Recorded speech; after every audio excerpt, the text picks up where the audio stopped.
A new report today states markets around the world are under the spell of central banks. Those banks, including our own Federal Reserve, put so much stimulus out there that investors are ignoring virtually everything else.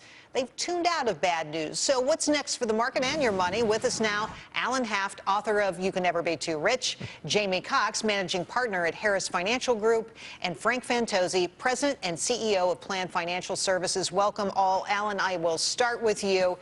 So is the Fed making investors ignore bad news, or are we just, deaf, dumb, and blind?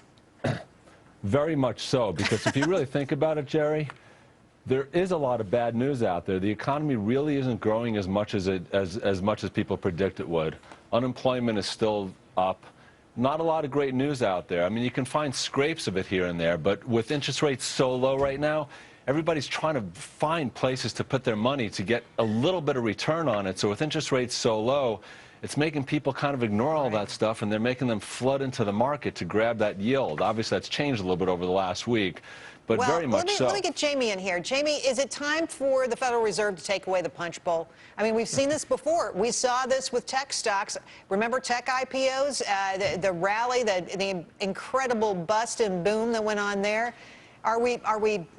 Have we gone too far with this QE, quantitative easing? Well, I think it's important to recognize that what they're talking about, the Bureau of International Settlements was talking about this spell, and I think they were more talking about bonds than anything else, not necessarily stocks, because the Fed, the Federal Reserve in the United States can only buy fixed income securities. So people they're lulled in this sense of security that bond prices can never go down. They can only go up, and they're only supported by the Fed. And I just don't think that that is something that people should rely on for the future, because we're starting to hear the tapering talk, and it's not going to happen tomorrow.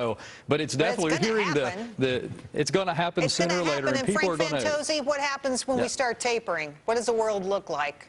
Well, I think the world can continue. I guess that's the good news. But I think people have to realize that there's interest rate risk that they have to be aware of in building their bond portfolios. But I also think one of the things that have kept banks from lending as much as they've been lending is the fact that they're not making any money with interest rates as low as they are. And I think one of the things that will happen when the tapering starts is that I think banks will start to amp up their lending, which I think will offset some of the tapering effect. Well, Alan, to you, we had a really interesting interview by our very own Peter Barnes of Dennis Lockhart from the Atlanta Fed, and he's worried about a summer stall, particularly in the jobs market. Now, that's important because the Federal Reserve thinks it's their job to fix the unemployment problem. What do you make of this? Is this the right job for the Fed, and are you thinking there might be a summer stall that could hurt stocks? Look, there very well might be, because the summer stall historically has traditionally happened quite a bit. But what's an investor going to do? They're going to get out of the market now because unemployment's going to go up a little bit. Then they're going to try to time the market to get back in the fall. That's going to really mess people up if you're trying to time the market like that. So my best advice is to just find good quality out there to ride it out, and don't try to play the market from a day-to-day basis, because if you're doing that right now, it's going to be really tough going. And Jamie, here's the expectation for the unemployment report. New jobs creation, 170,000, unemployment rate at 7.5%. What do you make of this?